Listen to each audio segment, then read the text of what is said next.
한 남자가 있었습니다. 사랑하는 아들을 잃고 모든 세상과 거리를 둔 채 한국의 작은 마을 평창에서 조용히 살아가고 있었죠. 매일같이 텅 빈 마음으로 하루를 버텨내던 어느 날, 그 남자에게 낯선 편지 한 통이 도착했습니다. 캐나다에서 보내온 편지였어요. 짧은 문장이었지만 그 안에는 설명할 수 없는 울림이 담겨 있었습니다. 편지와 함께 낡은 책 한 권도 도착했습니다. 시간이 멈춘 듯한 오래된 이야기 한 조각이었죠. 그 작은 편지와 책 한 권이 그의 삶을 다시 움직이게 만들었습니다. 과연 이 남자에게는 무슨 일이 있었던 걸까요? 지금 시작합니다. 평창에서의 생활이 4년째 접어들었습니다. 매일 아침 도서관으로 향하는 발걸음이 이제는 완전히 익숙해졌어요. 여전히 아들 샘을 그리워하는 마음은 있지만 그 그리움이 날카로운 통증보다는 따뜻한 기억으로 남아 있습니다. 그날도 평범한 아침이었어요. 도서관에 도착해 우편함을 열었는데 낯선 편지 한 통이 눈에 들어왔습니다. 캐나다 소인이 찍힌 편지였어요. 발신인은 엘리자베스 콜린스라는 이름이었죠. 펼쳐보니 떨리는 글씨체로 이런 내용이 있었습니다. 브룩스 씨께 저는 5년 전 딸 소피아를 잃었습니다. 당신의 이야기를 다큐멘터리로 보았어요. 그 아이가 돌아오지 않아도 괜찮아요. 난 이제 그 아이가 자랑스러워할 수 있는 사람이 되었으니까요. 이 말 때문에 무려 3년 만에 처음으로 숨을 쉴 수 있었습니다. 감사해요. 가슴이 먹먹해졌어요. 제 이야기가 같은 아픔을 겪는 누군가에게 위로가 되었다니. 엘리자베스는 딸이 좋아했던 책을 아직도 간직하고 있지만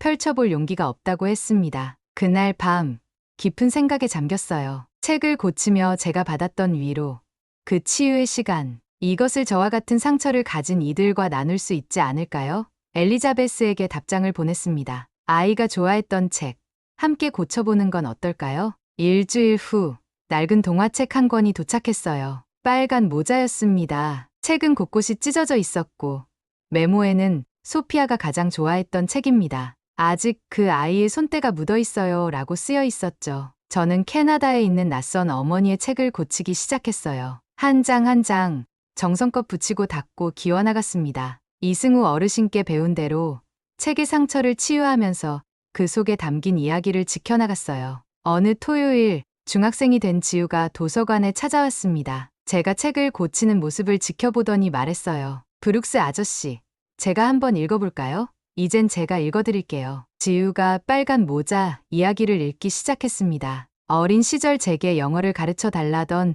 아이가 이제는 또박또박 동화를 읽어주고 있었어요. 제가 받았던 위로를 이제는 다른 이에게 건네고 저를 위로했던 아이는 이제 다른 아픔을 감싸 안고 있었습니다. 지우의 낭독이 끝나고 우리는 함께 엘리자베스에게 보낼 메시지를 녹음했어요. 한국 소년의 목소리로 읽어주는 캐나다 소녀의 책, 국경을 넘어 마음이 연결되는 순간이었습니다. 그렇게 첫 번째 책 치유 프로젝트가 시작되었어요. 엘리자베스에게 보낸 책을 시작으로 저는 같은 아픔을 가진 이들에게 손을 내밀기로 했습니다. 받았던 위로를 이제는 제가 다른 이들에게 건네고 싶었거든요. 엘리자베스의 책을 보낸 지 한 달 후 뜻밖의 연락을 받았습니다. 서울에서 열리는 존 에반스 기념 문화 포럼에 초청장이 온 거예요. 존 에반스는 제가 처음 영상으로 봤던 그 미군 병사였습니다. 한국의 작은 도서관에서 책을 고치던 그 사람이요. 책을 통한 치유와 문화 연결이라는 주제의 포럼이었어요. 처음에는 망설였지만 이승우 어르신께서 등을 떠밀었습니다. 사람들에게 들려줄 이야기가 있잖아. 가북에 서울은 15년 만에 방문이었어요. 화려하고 분주한 서울 한복판의 선이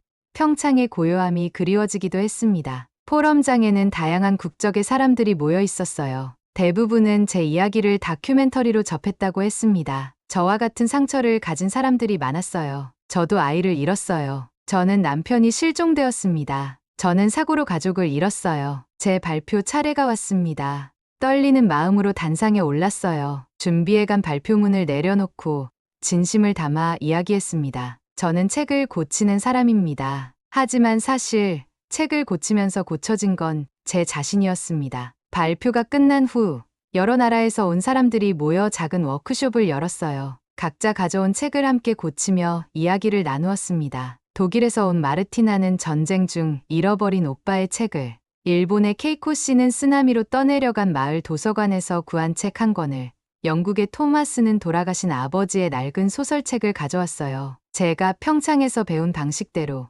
조용히, 꾸준히, 진심을 다해 책을 고치는 법을 나누었습니다. 서두르지 마세요. 책은 서두르면 더 찢어져요. 이승우 어르신의 말씀을 그대로 전했어요. 워크숍이 끝날 무렵 참가자들은 다음에도 이런 모임을 갖자고 제안했습니다. 브룩스 씨, 우리도 당신처럼 책을 고치는 사람이 되고 싶어요. 정기적으로 만날 수 있을까요? 그렇게 책 수리 프로그램이 서울에서 시작되었어요. 매달 한 번, 다양한 국적의 상처 입은 사람들이 모여 책을 고치고 이야기를 나누는 모임이었습니다. 평창에서 시작된 작은 움직임이 서울에서 새로운 싹을 틔우고 있었어요. 서울에서의 포럼 이후, 저의 이야기는 더 널리 퍼져나갔습니다. 캐나다 국영방송에서 다큐멘터리 제작을 위해 연락이 왔어요. 처음에는 거절하려 했지만 이 이야기가 다른 상처받은 이들에게 도움이 될 수 있다는 생각에 수락했습니다. 6년 만에 캐나다로 돌아가는 비행기를 탔어요.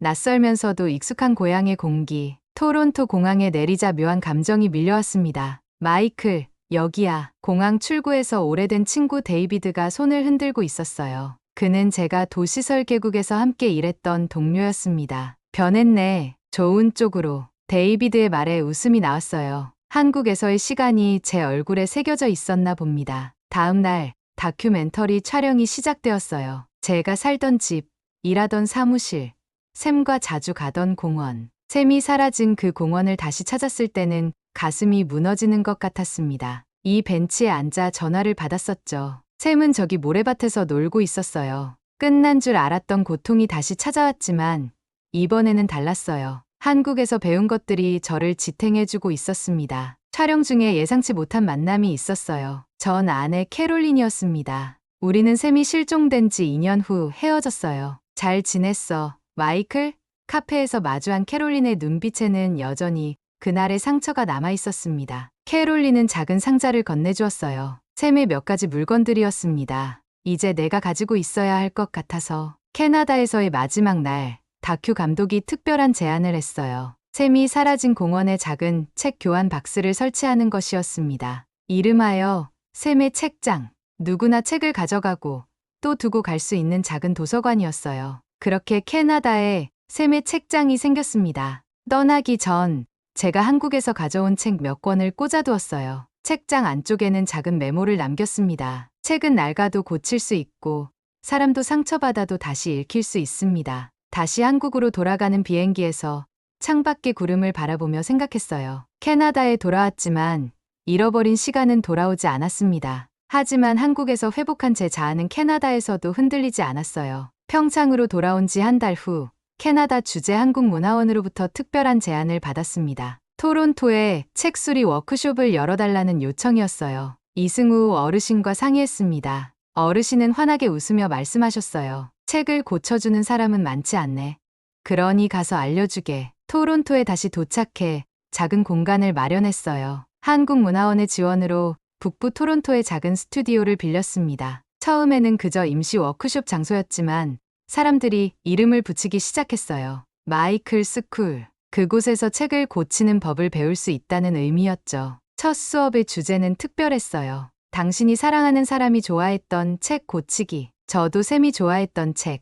캐롤린이 건네준 상자에서 찾은 닳고 다른 모험의 끝에서라는 책을 준비했습니다. 첫 수업은 20명 정도 올 거라 예상했는데 50명이 넘는 사람들로 공간이 가득 찼어요. 오늘 우리는 책을 고치겠지만 사실 우리가 고치는 것은 이야기입니다. 누군가의 이야기, 그리고 우리 자신의 이야기죠. 놀라운 것은 수업이 진행될수록 공간이 변화했다는 겁니다. 처음에는 어색했던 분위기가 점점 따뜻해졌어요. 서로의 이야기를 듣고 함께 웃고 울며 각자의 책을 고쳐나갔습니다. 특별했던 것은 온라인 참가자들이었어요. 화상으로 한국, 일본, 독일 등에서 연결된 이들도 함께했습니다. 서울 워크숍에서 만났던 사람들이 각자의 나라에서 모임을 만들고 우리와 연결된 거예요. 토론토에서의 2달은 눈 깜짝할 사이에 지나갔습니다. 매주 워크숍을 진행하며 마이클 스쿨은 임시 공간에서 상설 공간으로 변모해갔어요. 떠나기 전 참가자들이 특별한 선물을 주었습니다. 그들이 함께 고친 책들을 모아 만든 작은 도서관이었어요. 브룩스 씨가 떠나도 여기서 우리는 계속 책을 고치고 이야기를 나눌 것입니다. 제 고통이 다른 이들의 시작점이 되었다는 사실이 신기했어요. 한국에서 배운 것들이 이제 글로벌 커뮤니티로 이어지고 있었습니다. 평창으로 돌아온 후 도서관은 더욱 분주해졌습니다. 토론토에서의 워크숍 소식이 퍼지면서 다양한 나라에서 방문객들이 찾아왔어요. 어느 날 특별한 그룹이 도서관을 찾았습니다. 국제 교류 프로그램으로 한국에 온 다국적 참가자들이었어요. 프랑스, 멕시코, 베트남, 이집트 등 다양한 나라에서 온 15명 정도의 사람들이었습니다. 처음에는 순조롭게 진행되는 듯했지만 곧 예상치 못한 문제가 생겼어요. 언어 장벽이었습니다. 참가자들은 각자의 언어로 질문하고 이야기했지만 서로 완전히 이해하기는 어려웠습니다. 잠시 생각한 후 저는 새로운 접근법을 시도했어요. 말 대신 행동으로 보여주기로 했습니다. 테이블 위에 다양한 상태의 손상된 책들을 펼쳐놓고 천천히 수리 과정을 시연했어요. 신기하게도 말이 줄어들수록 이해는 더 깊어지는 것 같았습니다. 언어는 달라도 책을 대하는 정성과 손길은 같았어요. 워크숍이 진행되면서 참가자들이 자신의 책에 담긴 이야기를 나누기 시작했습니다. 언어는 달라도 서로의 책을 들여다보며 손짓과 표정으로 소통했어요. 책은 번역돼야 하지만 마음은 그냥 옮기면 돼요. 제가 불쑥 말한 이 문장이 묘하게 모두에게 와닿았나 봅니다. 지우가 여러 언어로 통역을 했고 참가자들은 고개를 끄덕이며 웃었어요. 우리는 한 가지 실험을 시도했습니다. 같은 이야기를 다른 언어로 된 책에서 찾아보는 것이었어요. 놀랍게도 많은 이야기들이 문화권을 넘어 존재했습니다. 각자 자국어로 같은 페이지를 읽어보기도 했어요. 다양한 언어로 같은 이야기가 흘러나왔습니다. 이해할 수 없는 언어였지만 이상하게도 마음은 통했어요. 같은 책을 다르게 읽어도 함께 고치면 마음은 하나가 되는군요. 이집트에서 온 아메드의 말이 깊이 와닿았습니다. 워크숍이 끝나고 참가자들은 각자의 나라로 돌아가서도 책 수리 모임을 만들고 싶다고 했어요. 그리고 정기적으로 온라인으로 연결해서 서로의 활동을 공유하자고 했습니다. 한국 도서관식 정서가 이제 다국적 문화 치유 방식으로 작동하고 있다는 사실이 신기했어요. 이곳에서 배운 천천히, 정성껏, 한 장 한 장 고치는 방식이 다른 문화권에서도 공감을 얻고 있었습니다. 국제적인 책수리 네트워크가 자리를 잡아가던 어느 날, 갑작스러운 전화가 왔습니다. 평창에 있는 지우였어요. 브룩스 아저씨, 빨리 오세요. 이승우 할아버지가 많이 편찮으세요. 가슴이 철렁 내려앉았어요. 당장 일본 오사카에서 진행 중이던 워크숍을 마무리하고 한국으로 향했습니다. 평창에 도착했을 때는 이미 밤이었어요. 병실에 들어서자 이승우 어르신이 누워 계셨습니다. 예전보다 훨씬 여위신 모습이었지만 저를 보자 여전히 그 특유의 온화한 미소를 지으셨어요. 왔구먼. 괜히 불러서 미안하네. 어르신의 말씀에 눈시울이 뜨거워졌습니다. 옆에 앉아 어르신의 손을 잡았어요. 놀랍게도 그 손은 여전히 따뜻했습니다. 잠시 침묵이 흐른 후 어르신이 물으셨어요. 사람은 사람이 되어야 돌아갈 수 있다는 말. 아직도 믿나? 처음 한국에 오게 된 계기였던 그 말이었습니다. 네, 믿습니다. 그리고 이제는 그 의미를 더 잘 알 것 같아요. 어르신은 만족스러운 표정으로 고개를 끄덕이셨어요. 자네는 이제 충분히 사람이 되었어. 돌아갈 수 있게 되었지. 순간 무슨 뜻인지 이해가 안 됐습니다. 아니, 다른 사람을 사람 되게 하고 싶습니다. 이곳에서 제가 받은 것을 다른 이들에게 나누고 싶어요. 어르신은 깊은 눈빛으로 저를 바라보셨어요. 그럼 자네는 이미 돌아온 거야. 처음 여기 왔을 때의 자네가 아니니까. 그 말씀에 눈물이 흘렀습니다. 맞아요. 저는 아들을 잃고 모든 것을 포기한 채 도망치듯 한국에 왔던 그 마이클이 아니었습니다. 그날 밤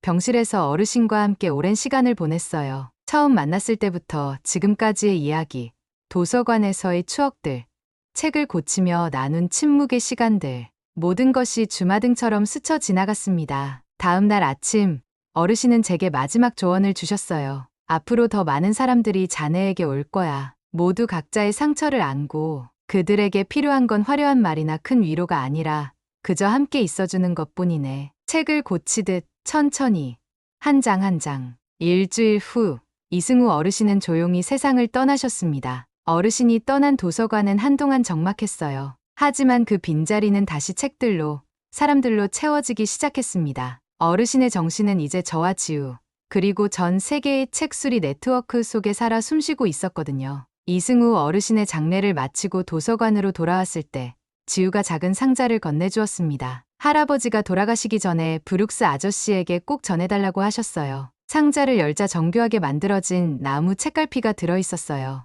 한쪽 면에는 아무것도 새겨져 있지 않았지만 다른 쪽에는 작은 글씨로 이렇게 적혀 있었습니다. 이건 아직 고치지 못한 이야기였어요. 지우가 설명해 주었어요. 어르신은 생전에 특별한 책갈피들을 만드셨다고 합니다. 가장 소중한 책, 가장 의미 있는 페이지에 꽂아두기 위한 것이었죠. 하지만 이 빈 책갈피는 예외였어요. 할아버지는 가끔 이렇게 말씀하셨어요. 모든 책은 언젠가 끝나지만 우리 이야기는 계속된다고요. 지우의 말에 가슴이 뭉클해졌습니다. 며칠 후 특별한 날이 다가왔어요. 샘의 19번째 생일이었습니다. 도서관에서 작은 행사를 열기로 했어요. 지우와 마을 아이들, 그리고 온라인으로 연결된 전 세계의 책수리 네트워크 친구들과 함께요. 오늘은 제 아들 샘의 생일입니다. 그리고 우리 모두가 그리워하는 누군가를 위한 날이기도 합니다. 아이들과 함께 샘이 좋아했을 만한 책들을 읽고 케이크를 나눠 먹었어요. 행사의 마지막 순서로 특별한 활동을 준비했습니다. 어르신이 주신 빈 책갈피에 모두가 함께 메시지를 적는 것이었어요. 이 책갈피는 우리 모두의 이야기를 담을 거예요. 아직 끝나지 않은 계속 써나갈 이야기들을요. 저는 오랫동안 생각하다가 이렇게 적었어요. 샘, 내 이야기는 끝나지 않았어. 너를 통해 시작된 많은 이야기들이 지금도 계속되고 있단다. 완성된 책갈피는 도서관의 중앙에 전시했습니다. 다양한 언어, 다양한 손글씨로 가득 찬 그 작은 나무 조각은 이제 우리 모두의 이야기를 담고 있었어요. 여전히 아픔을 안고 살아가지만 그 아픔을 함께 나누며 앞으로 나아가는 사람들의 이야기를요. 한국 전통의 남겨둠의 미학이 이곳에 있었습니다. 모든 것을 다 채우지 않고 비워둠으로써 더 많은 것을 담는 지혜예요. 어르신은 마지막까지 저에게 소중한 가르침을 주고 가셨습니다. 그날 밤 도서관을 나서며 별이 가득한 하늘을 바라봤어요. 모든 이야기는 끝나지 않아야 한다는 어르신의 마지막 메시지를 안고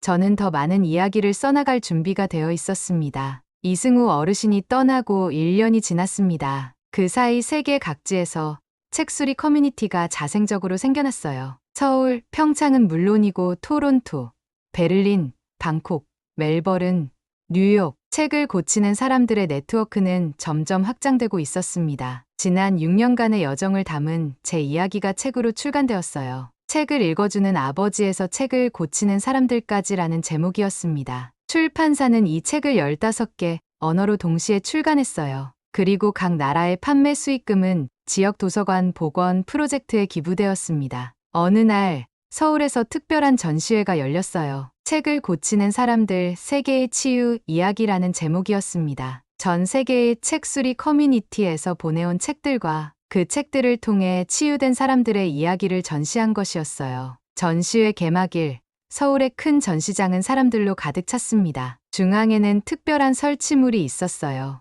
이승우 어르신의 작업대를 재현한 것이었죠. 그 옆에는 어르신이 남기신 말씀이 여러 언어로 새겨져 있었습니다. 책은 서두르면 더 찢어져요. 전시장 한쪽에 마련된 작은 워크숍 공간에서는 지우가 아이들에게 책 수리법을 가르치고 있었어요. 이제는 대학생이 된 지우는 어린이 책 수리 교실을 운영하고 있었습니다. 워크숍을 지켜보다가 한 어린 소녀가 제게 다가왔어요. 7살 정도로 보이는 아이였습니다. 손에는 낡은 동화책을 들고 있었어요. 아저씨, 이 책은 어떤 사람이 다시 읽을 수 있게 고쳐준 거예요. 소녀가 보여준 책은 제가 몇 년 전 수리했던 작은 왕자였습니다. 소녀가 책 뒷면을 가리켰어요. 작은 스티커가 붙어 있었습니다. 이 책은 상처를 입었지만 누군가의 손길로 다시 태어났습니다. 당신도 그럴 수 있어요. 그 순간 가슴이 뜨거워졌어요. 이 작은 스티커, 이 작은 메시지가 얼마나 많은 사람들에게 위로가 되었을까요?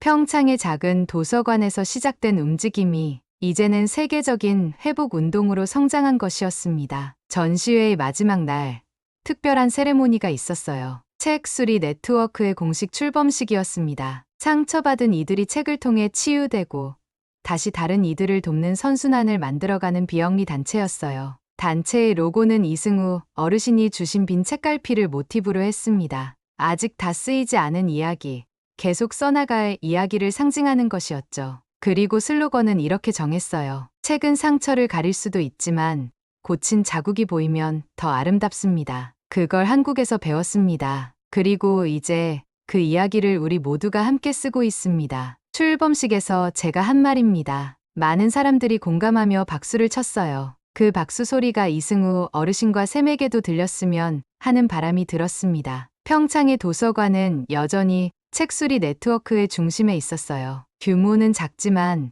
그 영향력은 전 세계로 퍼져나갔습니다. 매년 이승우 어르신의 추모일에는 세계 각지에서 사람들이 모여 책을 수리하고 이야기를 나누었어요. 저는 이제 두 곳의 집을 오가며 살고 있습니다. 평창의 도서관과 토론토의 마이클 스쿨. 두 공간 모두 제게는 소중한 곳이고 많은 이들에게 치유의 장소가 되고 있어요. 얼마 전 지우가 특별한 소식을 전해주었습니다. 그가 교육대학에 합격했다는 소식이었어요. 브룩스 아저씨 덕분이에요. 아저씨가 저에게 책을 읽어주셨던 것처럼 저도 많은 아이들에게 이야기를 들려주고 싶어요. 오늘도 저는 도서관에서 낡은 책 한 권을 수리하고 있습니다. 이 책은 곧 다른 누군가의 손에 들려 새로운 이야기를 시작할 거예요. 그리고 그 이야기는 또 다른 이야기로 이어질 겁니다. 끝나지 않는 이야기의 고리처럼요. 오늘의 사연은 여기까지입니다.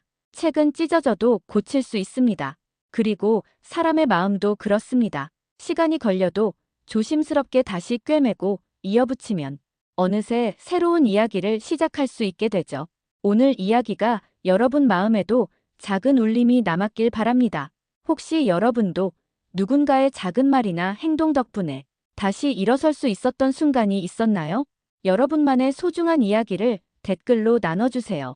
당신의 이야기가 또 다른 누군가에게 큰 힘이 될지도 모릅니다. 그리고 이런 따뜻한 이야기를 앞으로도 함께 듣고 싶다면 구독과 좋아요, 알림 설정까지 잊지 말아주세요. 여러분의 응원이 다음 이야기를 이어가는 가장 큰 힘이 됩니다. 오늘도 힘찬 하루 보내세요. 감사합니다.